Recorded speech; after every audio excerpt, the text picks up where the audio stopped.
Universidad Pedagógica Nacional Francisco Morazán. Somos estudiantes del programa de formación continua de la asignatura de apreciación artística. Los integrantes que conformamos este grupo somos Ruth Gutiérrez, Jensi Villatoro, Lilian Gutiérrez, Alejandra Mayorga y Mari Ventura.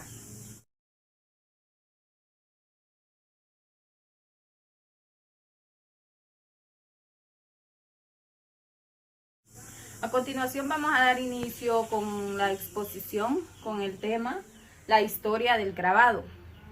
El grabado se derivó del griego, el cual esto tenía su significado que era tallar o esculpir, es decir, labrar a mano una obra de arte. En China fue donde se originó esta técnica cuando se creó o se inventó lo que es el papel en el año 105. Esta técnica es considerada como un medio de expresión artística, ya que es una de las formas más antiguas en donde los artistas realizaban sus obras y a través de esta técnica del grabado se podían obtener muchas copias de un mismo diseño o modelo. Ya en el año de 1950 aparecieron nuevos artistas vanguardistas, los cuales realizaban obras innovadoras, auxiliándose de una combinación de materiales para que sus representaciones sean mucho más atractivas. Litografías y grabados a fibra en China. Las litografías fueron las primeras que existieron antes de cualquier otra forma de grabado. Estas consistían en plasmar grandes imágenes en losas planas de piedra. Luego de grabar las líneas, se colocaba un papel húmedo en la losa. Así, el papel tapaba las ranuras del diseño. Seguido, se aplicaba la tinta sobre el papel de manera que no manchara el papel que cubría las ranuras. Luego, se levantaba cuidadosamente el papel y la imagen que quedaba tallada se veía con líneas blancas sobre fondo negro. También en este grabado a fibra chino existía otro método en el que se grababan imágenes grandes, pero también se podía incluir el texto. A este método se le llamó el libro xilográfico.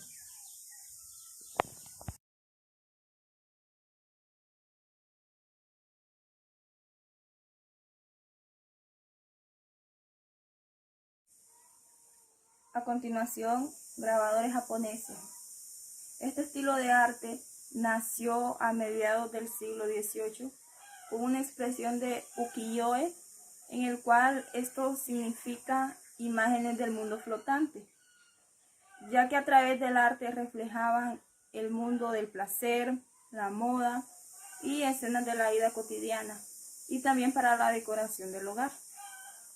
Las primeras estampas eran grabadas en una hoja de papel, presionándolo a mano. Antes eran de color blanco y negro. Luego con el tiempo se le fueron agregando diversas combinaciones.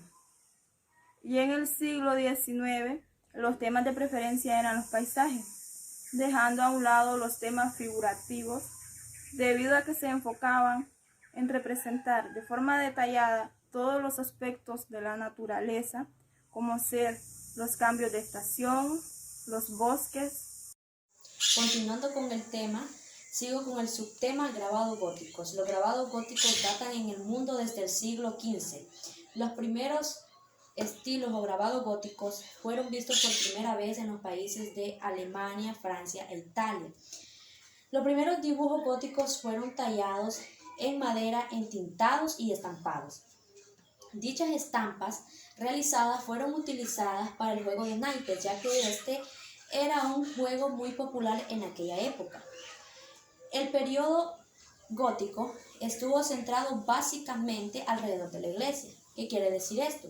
Que se dedicaban a la fabricación de estampas religiosas, como ser estampas de la Virgen María, santos, imágenes de Jesucristo e historia bíblica, que eran basadas en lo que decía la Biblia. Pero siempre los que realizaban estas estampas se preocupaban porque fueran fabricadas con un papel barato, de buena calidad, para así obtener unas buenas ilustraciones. Y de esa manera, los grabadores góticos o los artistas lograron la ilustración de muchos libros con buena calidad.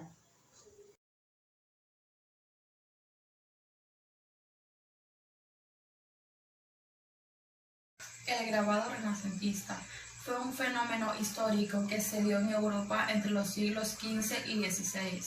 Nació en Italia y su aspiración era reconstruir el esplendor cultural grecolatino.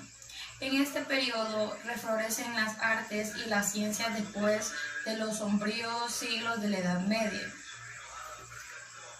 El artista del Renacimiento ya no es meramente artesanal como lo había sido durante la Edad Media. Su trabajo es sobre todo reflexión, estudio y experimentación en cualquier de los campos de la expresión artística. Son intelectuales y hombres libres.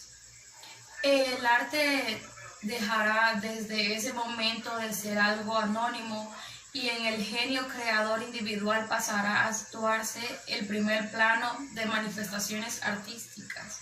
La arquitectura del Renacimiento estuvo bastante relacionada con una visión del mundo. Durante ese periodo sostenía en dos pilares esenciales, que es el clasicismo y el humanismo. En este sentido, la arquitectura en especial intentó completar conceptos clásicos como la belleza, surgiendo así la teorización y ordenación del movimiento fundamentado en la arquitectura clásica griega y romana. La visión profana sobre temas religiosos eran los valores clásicos desde el punto de vista del cristianismo, de enorme influencia en este periodo, teniendo en cuenta que el Renacimiento surge en Italia, donde la presencia de la Iglesia Católica fue decisiva para el arte. Eran considerados paganos y de carácter pecaminoso. La naturaleza era vista como la creación suprema de la obra de Dios y el elemento más profundo de la perfección. Otro de los ideales que había que buscar a través de la estética clásica. Un dato importante de la definición de especialidad del Renacimiento es la incorporación de la perspectiva como instrumento del proyecto arquitectónico y la noción de diseño como forma del conocimiento. Continuando con el tema, grabados barrocos. Para los artistas barrocos del siglo XVII, una imagen significaba más que la representación de una realidad.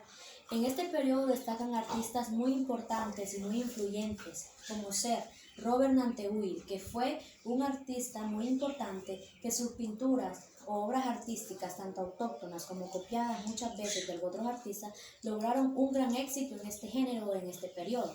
Otro artista muy importante fue Jacques Cayol, que fue el artista más importante en representar el agua fuerte como técnica artística. Este era un líquido que intensificaba aún más la intensidad o la realidad de dicha obra. Este periodo lo que buscaba era intensificar la realidad. Sus gestos eran exagerados. Si era una pintura que expresaba enojo, tristeza, alegría, era más intenso. Si además esto influía emocionalmente, era mucho más real, y eso era lo que buscaba, intensificar la realidad tanto del artista como del espectador.